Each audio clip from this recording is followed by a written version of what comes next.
a COZY story to end your day. There is a certain kind of evening that does not ask anything from you. It does not ask you to be productive. It does not ask you to explain yourself. It does not ask you to become better, move faster, or carry one more thing than your heart can hold.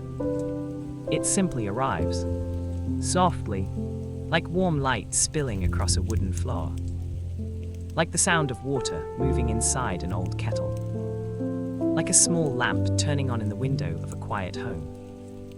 And if you are tired, truly tired in the way people become tired after a long day of being brave in small invisible ways, then an evening like that can feel like a gentle hand on your shoulder. This story begins in the village of Larkhaven, a small place tucked between rolling hills, old stone walls, and a slow river that curled around the edge of town like a ribbon of silver. Larkhaven was not famous. No one traveled across the country to see it. No postcards showed its narrow streets. No tour buses stopped beside the bakery. No one wrote articles about the little bridge near the mill or the old clock tower that had been repaired so many times that no one was sure which parts were original anymore. But to the people who lived there, Larkhaven was full of meaning. It was the kind of place where the baker knew and preferred a darker crust, where the postman slowed down near Mrs. Alder's cottage because her old dog liked to be greeted by name, where the bookstore owner left a chair outside on sunny days with a sign that said, "Sit, read, no purchase required." In autumn, smoke rose from chimneys. In winter, windows glowed early. In spring, wildflowers grew along the lanes. And in summer, children stayed outside until the sky turned the color of peaches, and their parents called them in with voices that floated from porch to porch. At the far end of Larkhaven's main street, just past the tailor's shop, and before the road bent toward the river, stood a small tea house called the Lantern Room. It had a green door, a brass bell, and 3 wide windows that always looked warm from the outside. Above the door hung a wooden sign painted by hand. The Lantern Room. Tea, soup, stories, and a place to rest. The owner was a woman named Nora Bell. Nora was 59 years old, with kind grey eyes, soft brown hair usually tied behind her head, and hands that always smelled faintly of tea leaves, cinnamon, and clean linen. She was not loud. She did not move quickly. She did not fill every silence just because silence appeared. Nora had the rare gift of making people feel that, when they sat at one of her small tables, they had permission to stop pretending they were not tired. Some people came to the Lantern Room for tea. Some came for soup. Some came for the little honey cakes Nora baked on rainy days. But many came for something they did not know how to ask for. A quiet corner. A warm cup. A voice that said, "Take your time." Every evening at 7, Nora lowered the lights, lit the small lamps on each table, and placed a blue ceramic teapot on the counter. The last hour before closing was her favorite. During the day, the tea house had conversations, spoons, footsteps, doors opening and closing, neighbors greeting neighbors, orders being called from the kitchen, and the small pleasant busyness of a place people trusted. But at night, the Lantern Room changed. It became softer. The windows turned dark from the outside, reflecting the golden room back into itself. The chairs creaked less. The kettle sang more quietly. Even the bell above the door seemed to ring with more care, as though it knew people came in tired at that hour. On the evening this story begins, rain had fallen since morning. Not heavy rain. Not the kind that pounds on roofs or fills the gutters with rushing water. Just a steady, patient rain that darkened the stones, painted the leaves with shine, and made everyone in town walk a little slower. By 6:30, Larkhaven was already settling down. The grocer swept water away from his front step. The baker pulled the last loaves from the oven. A young mother hurried home with a sleeping child against her shoulder. The old clock tower struck the half hour with a soft, uneven chime. Inside the Lantern Room, Nora folded napkins by the window. The tables were nearly empty. Only one customer remained, a quiet man named Arthur Wren, who sat in the corner with a book open in front of him, though he had not turned a page in nearly 20 minutes. Arthur came every Thursday evening. He ordered mint tea, sat near the window, read very slowly, and left a coin beneath the saucer even when Nora told him it was too much. He was a retired mapmaker, though most people in town only knew that he had once worked with paper and ink and now lived alone in a narrow house near the bridge. Arthur had spent his life drawing roads, borders, rivers, footpaths, and coastlines. He believed maps were not really about places. They were about longing. Every map, he once told Nora, was a quiet confession that someone wanted to arrive somewhere. On this rainy evening, however, Arthur was not thinking about maps. He was thinking about a letter. It had arrived that morning in a cream-colored envelope, addressed in handwriting he had not seen for 17 years. He had carried it in his coat pocket all day without opening it. Not because he did not care, because he cared too much. Across town, in the smallest room above the florist shop, a young woman named Elise Morgan sat on the edge of her bed, still wearing her coat. Elise was 27, recently arrived in Larkhaven, and trying very hard to begin again without admitting how frightening beginning again could be. She had come from the city 2 months earlier, after leaving a job that had made her feel like she was disappearing one email at a time. At first, Larkhaven felt too quiet. She missed noise because noise had once protected her from hearing her own thoughts. But slowly, the quiet changed shape. She began to notice the bell at the bakery door, the smell of rain on stone, the way Nora at the lantern room remembered that she liked chamomile with a little honey. Still, some evenings were difficult. This was one of them. Elise had spent the afternoon unpacking the last box she had brought from the city. Inside, beneath sweaters and notebooks, she found the small framed photograph she had been avoiding. It showed her and her younger brother, Milo, sitting on a beach in late summer. Milo was laughing, his hair blown across his forehead, one hand raised as if he were telling the camera to stop. He had been 21 then. It was the last photograph she had of him before life split into before and after. Elise placed the photograph on the windowsill, then sat on the bed for a long time. She did not cry. Sometimes tears come quickly. Sometimes they wait at the back of the heart like guests, unsure if they are welcome. At 7 o'clock, the rain softened. Elise looked out the window. Across the street, the lantern room glowed. Warm, gentle, open. She told herself she only wanted tea. But people often say that when what they really want is a place where they do not have to be alone. She stood, took her umbrella, and went downstairs.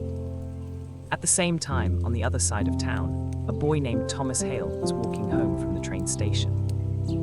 He was 19 and had returned to Larkhaven that afternoon after his first month away at university. He had imagined coming home would feel easy. It did not. The village looked exactly the same. The river moved exactly the same. The clock tower leaned in exactly the same stubborn way. But Thomas felt changed in a way he could not explain. At university, he felt like a child pretending to be older. At home, he felt like a visitor pretending he had never left. He carried a backpack, damp at the edges, and a tiredness that did not come only from travel. His mother thought he was staying with friends until later that evening. His father had offered to pick him up, but Thomas said he wanted to walk. The truth was, he needed a little time between where he had been and where he was going. When he reached the main street, he saw the lantern room. The windows glowed through the rain. He had passed the tea house hundreds of times growing up. He had never gone in alone. That night, something about the light made him stop. Perhaps it was the rain. Perhaps it was the quiet. Perhaps it was simply that some places call to people at the exact moment they are tired enough to answer. Thomas crossed the street and opened the green door. The brass bell rang softly. Inside, Nora looked up from the counter. "Good evening," she said, coming out of the rain. Thomas stepped inside. And just like that, though none of them knew it yet, the cozy story of that evening began. The lantern room smelled of warm bread, orange peel, tea leaves, and old wood. Rain tapped gently against the windows. A small fire burned in the stove near the back wall, not because the room was cold, but because a fire has a way of making people feel welcomed before anyone speaks. Thomas removed his damp coat and stood awkwardly near the door. Nora smiled at him as if she had been expecting him, even though she had not. "Sit wherever you like," she said. He chose the table nearest the bookshelf. A moment later, Elise entered, shaking rain from her umbrella and apologizing to the floor for the drops, as though the floor might mind. Nora handed her a towel. "Rain is allowed here," Nora said. Elise smiled faintly. "I wasn't sure I was." "You are." Simple words. But simple words can be exactly what a tired heart needs. Elise took her usual small table near the window, not far from Arthur, who still sat with his book open and the unopened letter in his coat pocket. For a while, the room settled into a soft rhythm. Nora poured tea. Thomas warmed his hands around a cup of spiced apple. Elise stirred honey into chamomile. Arthur looked at the rain, then at the book, then at the window again. The evening might have passed like any other. Quiet, pleasant, unremarkable. But then the lights flickered. Once, twice, the room became still. Nora looked up at the ceiling. "Ah," she said, "the rain has opinions." The lights flickered a third time, then went out completely. For a moment, the lantern room disappeared into darkness. Then the fire in the stove became visible, glowing orange and red. Outside, the streetlights were gone too. The whole of Larkhaven had gone dark. Thomas sat up straight. Elise looked toward the window. Arthur closed his book. Nora did not panic. She simply walked behind the counter, opened a drawer, and took out a long box of matches. "I was beginning to think we had too much electricity anyway," she said. She lit the first lamp, then the second, then the third. Little circles of golden light appeared on the tables, making the room feel smaller, older, and strangely more peaceful. "Is everyone all right?" Nora asked. They all said yes, though each person meant something slightly different by it. Nora checked the kitchen, confirmed the stove still held warmth, and placed a kettle on top of it. "If the power is out in the whole village," she said, "it may take a while. You're welcome to stay until the rain slows." No one objected. The darkness outside deepened. The windows became mirrors, reflecting the lamplight, the wooden tables, and 4 people who had not planned to spend the evening together. For the first 10 minutes, no one said much. People often need time to adjust when the world becomes quiet. We are used to brightness, used to sound, used to movement, used to reaching for small glowing screens whenever silence grows too large. But in the lantern room, the darkness outside seemed to protect the room from hurry. Thomas looked around. Without the overhead lights, everything seemed warmer. The shelves of mismatched cups, the jars of tea leaves, the old framed photographs on the wall, the rain sliding down the glass. He noticed things he had never noticed during the day. A small brass bird hanging near the counter, a quilt folded over the chair by the stove, a handwritten note pinned to the wall that said, "Rest is not laziness." He read it twice. Elise noticed him reading it and smiled. "That note is why I came in here the first time," she said. Thomas turned, surprised she was speaking to him. "Really?" She nodded. "I was walking past, saw it through the window and thought, well, someone in there understands me." Nora, who was pouring hot water into a teapot, said, "It was my mother's favorite sentence." Arthur finally looked up. "Your mother was a wise woman." "She was," Nora said, though she mostly used that sentence after falling asleep in a chair with knitting in her lap. Elise laughed softly. The laughter was small, but it opened the room a little. Nora brought a plate of honey cakes to the center table. "These were meant for tomorrow," she said, "but storms make their own rules." Thomas took one gratefully. Arthur refused at first, then accepted after Nora looked at him in a way that suggested refusing cake during a power outage was unreasonable. The rain continued. The candles burned steadily. After a while, Nora sat down with them. This surprised everyone. Nora was always moving, always filling cups, wiping counters, checking kettles. Seeing her sit made the evening feel less like a business and more like a room in someone's home. Thomas asked, "Does the power go out often here?" "Not often," Nora said, "only when the weather wants us to pay attention." Elise looked toward the window. "To what?" Nora smiled. "To whatever we were too busy to hear before." No one answered immediately. That was the kind of sentence that needed space around it. Arthur reached into his coat pocket and touched the letter. He did not mean to. His fingers found it without permission. Nora noticed but said nothing. She was very good at noticing without making people feel watched. Thomas leaned back in his chair. "I used to like power outages when I was little," he said. "My father would light candles and pretend the house was a castle." "What were you?" Elise asked. "A knight usually, sometimes a wizard." "Good career variety." Thomas smiled. "I think I liked the wizard more." "Why?" "Less armor." Arthur made a quiet sound that might have been a laugh. Thomas looked pleased, as though he had accomplished something important.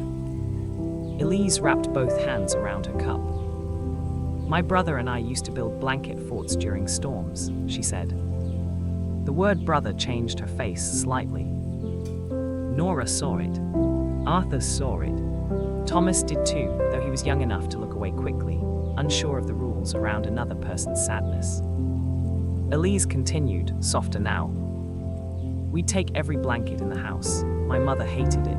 Milo said storms were better if you had a kingdom to protect." "Milo?" Nora asked gently. "My brother." The rain tapped the window. Elise looked down. "He passed away 3 years ago." The room did not rush to comfort her. No one said "I'm sorry" too quickly. No one changed the subject. No one tried to make grief smaller with a sentence.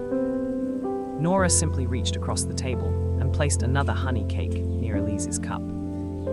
It was such a small gesture that Elise almost began to cry. Arthur spoke after a moment. "I lost my sister when I was young," he said. Elise looked at him. "She was 12, I was 15. Her name was Beatrice. She believed every animal could understand her if she spoke slowly enough." "Could they?" Thomas asked. Arthur considered this seriously. She convinced a very angry goose to follow her home once, so perhaps. This time Elise laughed. The laughter and sadness lived together in the same breath. That is how memory often works.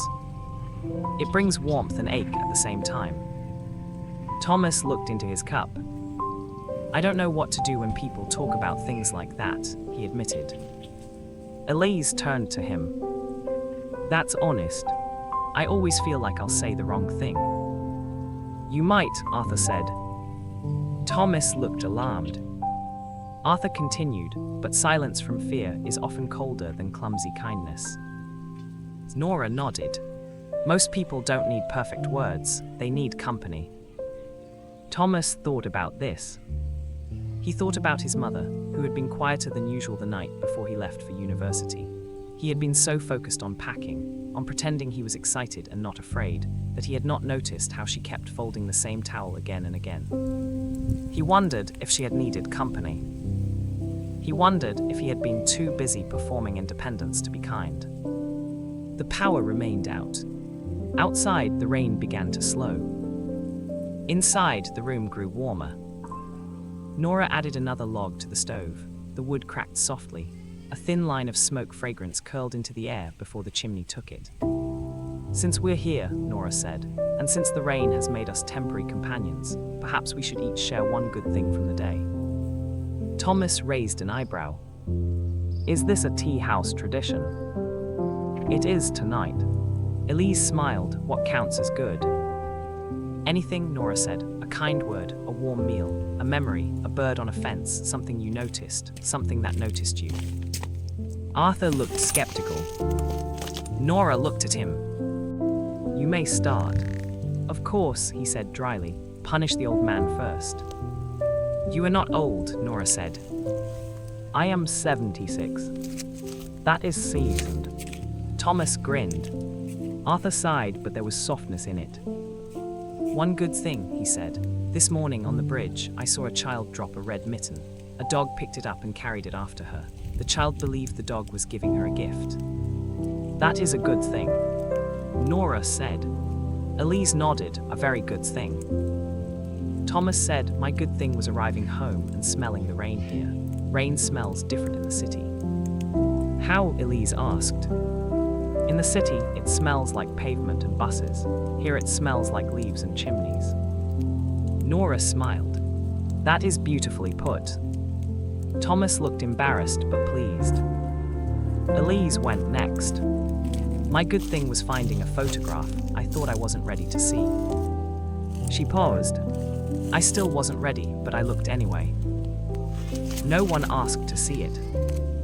They understood that some good things are tender. Nora placed both hands around her own cup. My good thing was a boy who came in at lunchtime with muddy shoes and apologized to the floor. Thomas looked at Elise. She smiled. Apparently floors receive many apologies here. Nora continued. He bought a slice of apple cake for his grandmother and carried it like it was made of glass. I liked that. Then everyone looked at Arthur again. He frowned. I already shared. You shared one good thing from the day, Nora said. Now perhaps share what is in your pocket. Arthur became very still. Elise looked away respectfully. Thomas lowered his eyes to his cup. Nora's voice remained gentle. You don't have to, she said. Arthur touched the envelope again. For a while, only the rain spoke. Then he took the letter from his pocket and placed it on the table. The envelope was cream-colored, slightly bent at the corners from being carried all day. The handwriting was careful and slanted. Nora recognized the look on his face. Not fear exactly, but the expression of someone standing before a door they had wanted and dreaded for many years. It is from my daughter, Arthur said. The room grew quiet. Thomas looked up. Elise watched Arthur's hands. Nora said nothing. Arthur continued. Her name is Lydia. She lives in Canada now. We have not spoken in 17 years. Elise's face softened. 17 years. Arthur nodded. Families can become lost without moving very far at all. He turned the envelope over. My wife died when Lydia was 30. Grief made both of us sharp. She wanted to talk. I wanted silence. She wanted to sell the house. I wanted nothing moved. She said I was choosing memories over the living. I said. He stopped. His mouth tightened. I said something unforgivable. The fire crackled. Thomas did not move. What did you say? Elise asked quietly. Arthur looked at the envelope. I told her she sounded relieved her mother was gone. Nora closed her eyes briefly. Arthur's voice grew smaller. She was, of course she was. She had cared for her mother for years. She was exhausted, heartbroken, young, and I was angry at the wrong person. He swallowed.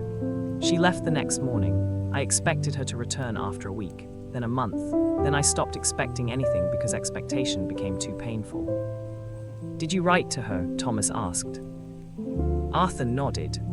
Many times, at first with pride still in the sentences, later with apology. Most letters came back, some may have arrived, I don't know. He touched the envelope. This arrived today. Have you opened it? Elise asked. No. Why not? Arthur's answer came after a long pause. Because if it contains forgiveness, I am not sure I deserve it, and if it does not, I am not sure I can bear it. No one in the room spoke. Outside, the rain stopped entirely. The silence that followed was deep, but not empty. It was the kind of silence that gathers around truth. Nora reached across the table, not to take the letter, but to rest her hand near Arthur. "Arthur," she said, "a letter is not a verdict, it is a door." He looked at her. "And doors can open onto difficult rooms." "Yes," Nora said, "but closed doors have their own weather." Arthur looked at the others. At Thomas, young and uncertain. At Elise, carrying her brother in a photograph. At Nora, who had spent years making room for tired people. Then he carefully opened the envelope. The sound of paper tearing seemed louder than it should have. He unfolded the letter. His hands trembled. He read silently at first. Then his face changed. Not suddenly. Slowly, like a window becoming light at dawn. Nora whispered, "Would you like us to give you privacy?" Arthur shook his head. "No," he said, his voice uneven. "I think perhaps I have had enough privacy." He cleared his throat and read. "Dear Dad, I have rewritten this letter more times than I can count. Some versions were angry, some were cold, some were so polite they felt like they had been written by a stranger. This version is simply tired of waiting. I do not know how to repair 17 years in one letter. I do not even know if repair is the right word. Some things do not become what they were, but I am beginning to believe they might still become something. I have a son now. His name is Ben. He is 7, and he asked me last week if he has a grandfather. I said yes. Then he asked why he had never met you. I did not know how to answer in a way that did not make both of us smaller. So I am writing. I remember what you said after Mom died. I remember it because it hurt. But I also remember how you slept in a chair beside her bed for months. I remember you making soup when she could no longer eat much. I remember you reading maps to her because she said your voice helped her rest. I have carried the hurt for a long time. I think you have too. If you want to write back, I will read it.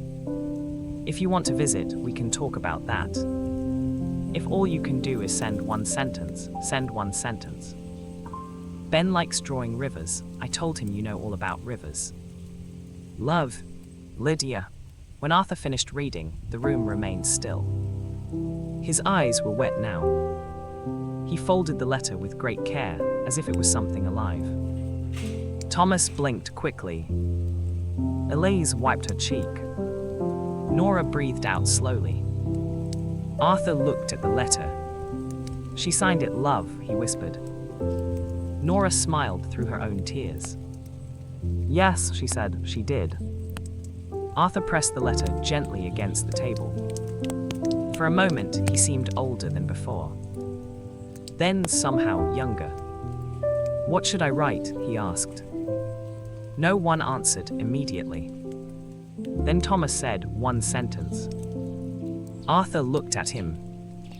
She said if all you can do is send one sentence. Elise nodded. Start there. Arthur reached into his coat and took out a fountain pen. Of course he had a fountain pen. He was a map maker. Nora brought paper from behind the counter. Arthur sat with the blank page before him. The whole room seemed to wait with him. After a long time, he wrote, Dear Lydia, I have missed you every day. Then he stopped. His hand shook. I don't know what comes next. Nora said that is enough for tonight. Arthur looked at the sentence. One sentence. A small bridge. But a bridge does not have to cross the whole distance at once to prove there is a way. The power was still out. The lamps burned lower. Outside, the rain had ended, leaving the windows clear and dark. Through one of the panes, the moon appeared between moving clouds. Thomas saw it first. Look, he said. They all turned. The moon was almost full, pale and bright above the roofs of Larkhaven. The wet street reflected its light in silver lines. For a while, they simply looked. There was nothing dramatic about it. No music swelled. No great announcement came. Just a moon over a small village after rain. But sometimes beauty does not need to be extraordinary. Sometimes it only needs to arrive when people are quiet enough to receive it. Elise took the photograph of Milo from her coat pocket.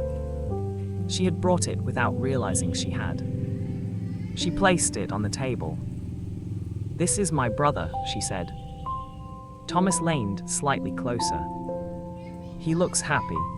"He was," Elise said. "Most of the time, he was also impossible. He once tried to make soup in a coffee pot." Nora laughed. "Did it work?" "No, but he insisted the machine lacked imagination." Arthur smiled.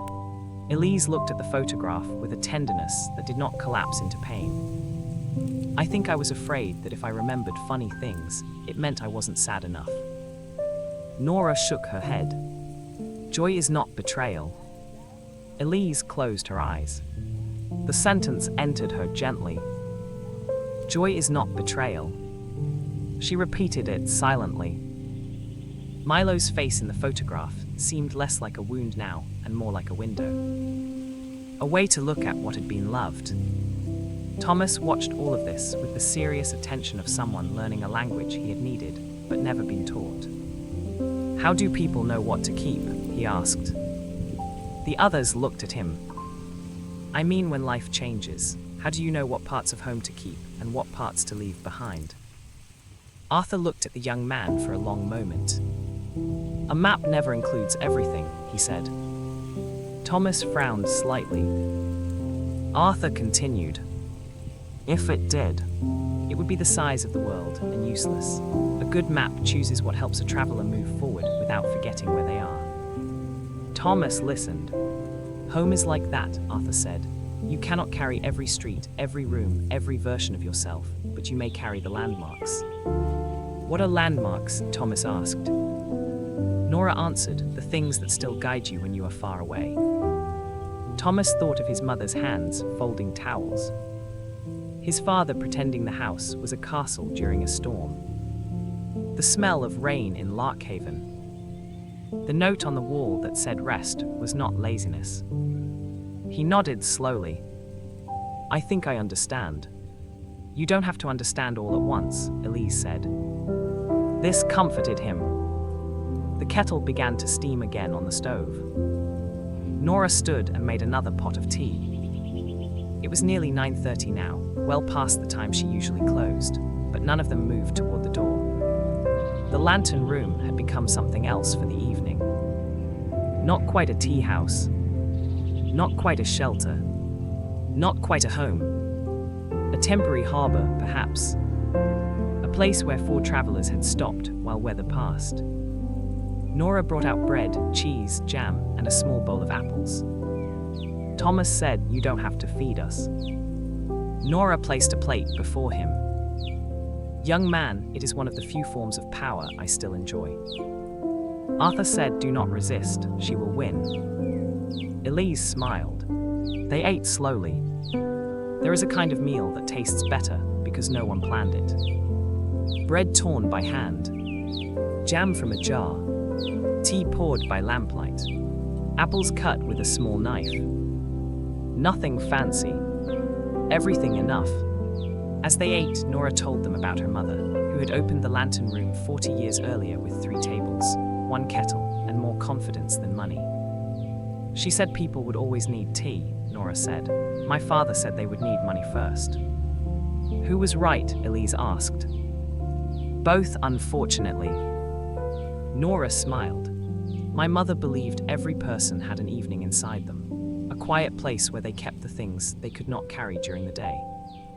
Thomas looked toward the lamps. That sounds true. She said the world asks people to be morning people, even when their souls are made of evening. Arthur nodded. I would have liked her. She would have liked you, Nora said. She had a weakness for difficult men with sad eyes. Arthur looked offended. I am not difficult. Everyone looked at him. After a moment he said, Fine, continue.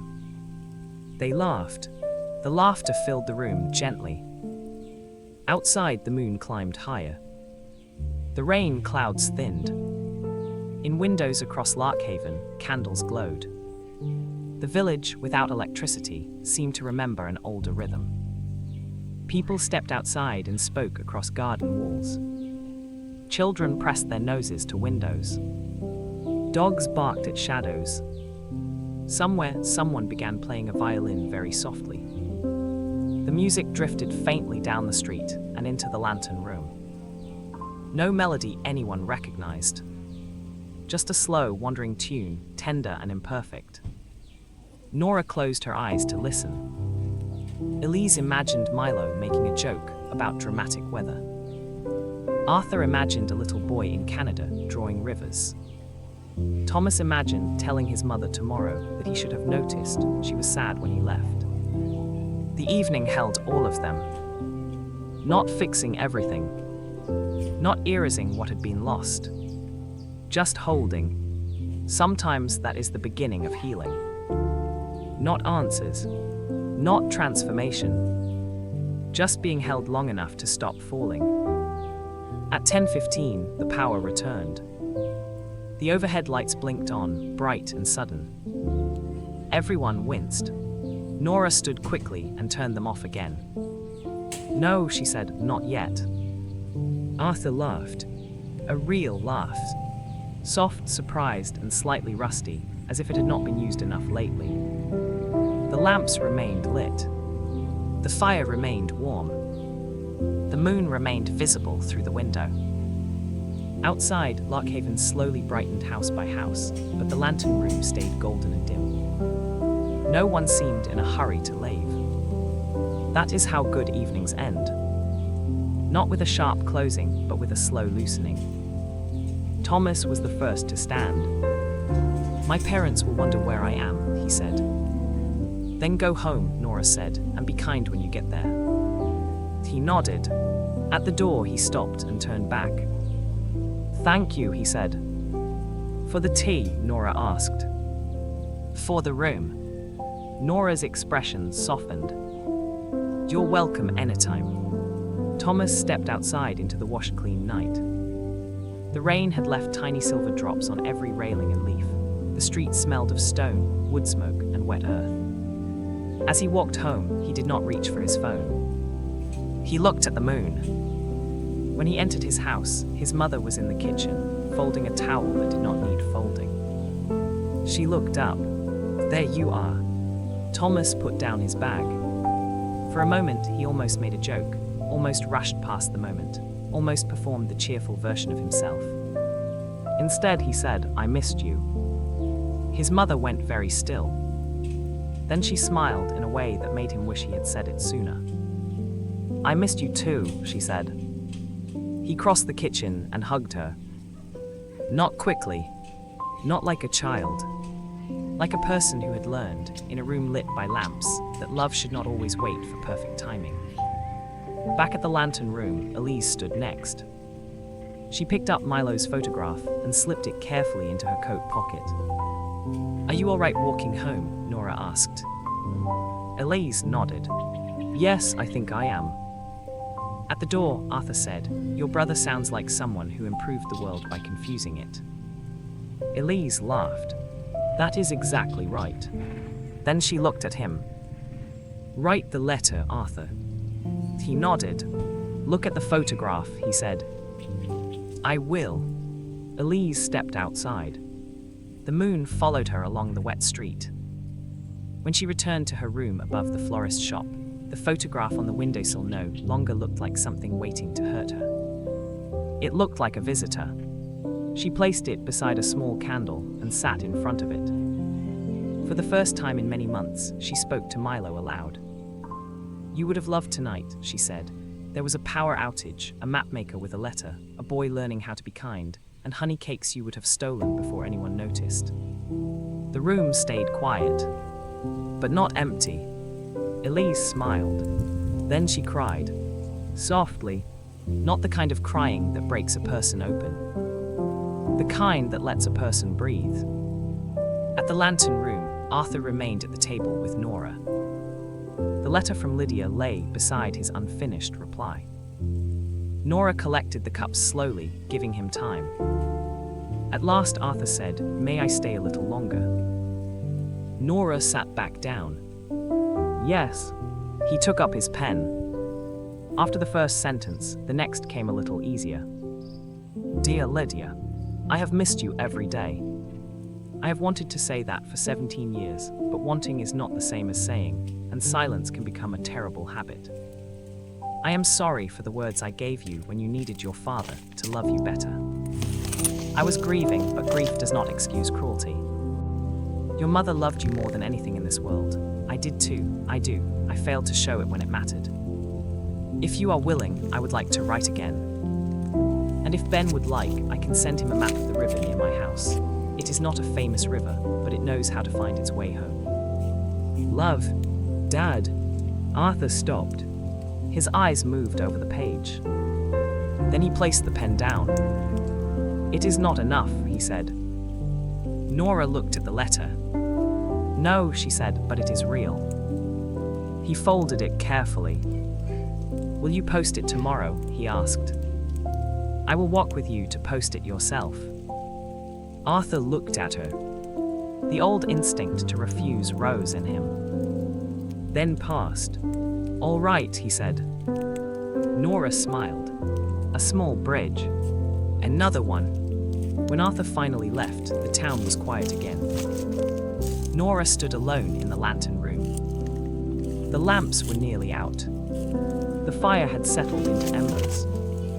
The moonlight rested on the tables like a pale cloth. She moved through the room slowly, touching the backs of chairs, gathering plates, closing jars, folding the towel Elise had used for her umbrella. The room still seemed to hold the voices of the evening. Thomas asking how people know what to keep. Elise saying Milo's name. Arthur reading Lydia's letter. Nora hearing her mother's wisdom return through her own mouth. She looked at the note on the wall. Rest is not laziness. Her mother had written it years ago, after finding Nora asleep at the counter one afternoon, exhausted from trying to prove she could run the tea house alone. Nora remembered her mother draping a blanket over her shoulders. Even lanterns need oil, her mother had said. Nora reached up and touched the paper. Good night, Mum, she whispered. Then she turned the last lamp off.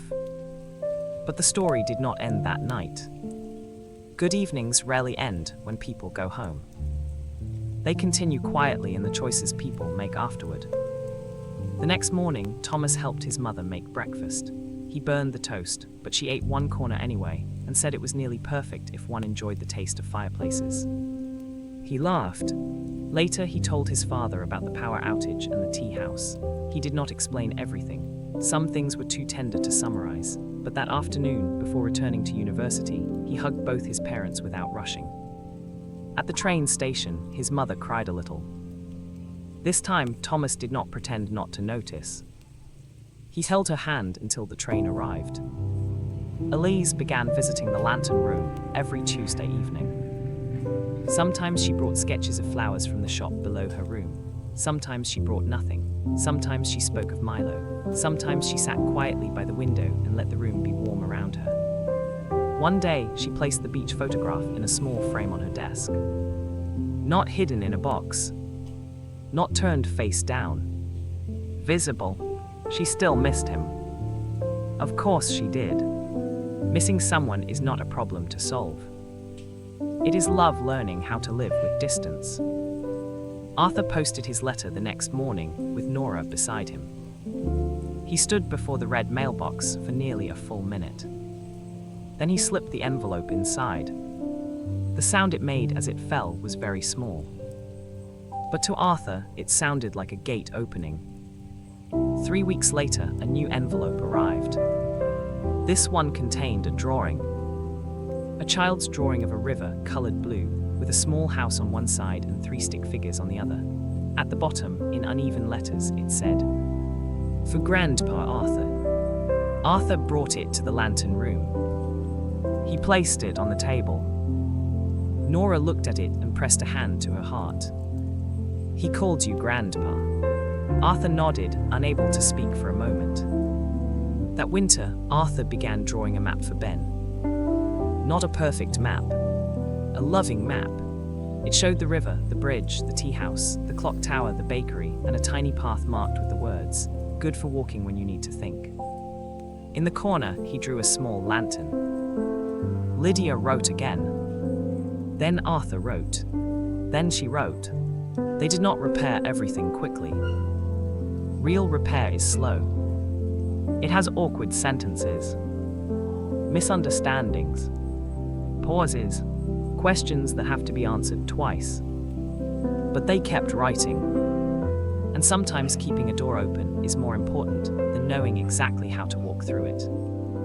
As for Nora, the lantern room changed after that rainy evening. Not in a way anyone would notice from the outside. The green door remained the same.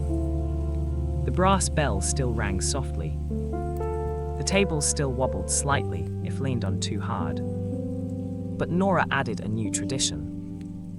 Every Thursday evening, during the final hour before closing, she lit the lamps even if the power worked perfectly. She lowered the lights.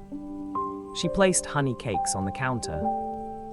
She wrote one question on the small chalkboard near the door. What is one good thing from your day? At first, people smiled at it and said nothing. Then someone answered. A woman wrote, my son called. A baker wrote, the bread rose properly.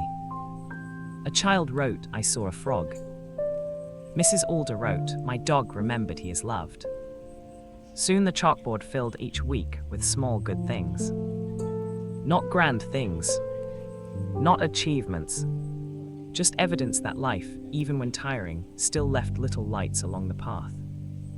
A warm scarf, a song on the radio, a neighbor carrying groceries, the smell of rain, a letter, a photograph, a moon, a room. Years later, people in Larkhaven would still talk about the evening the power went out at the lantern room. They would not call it important.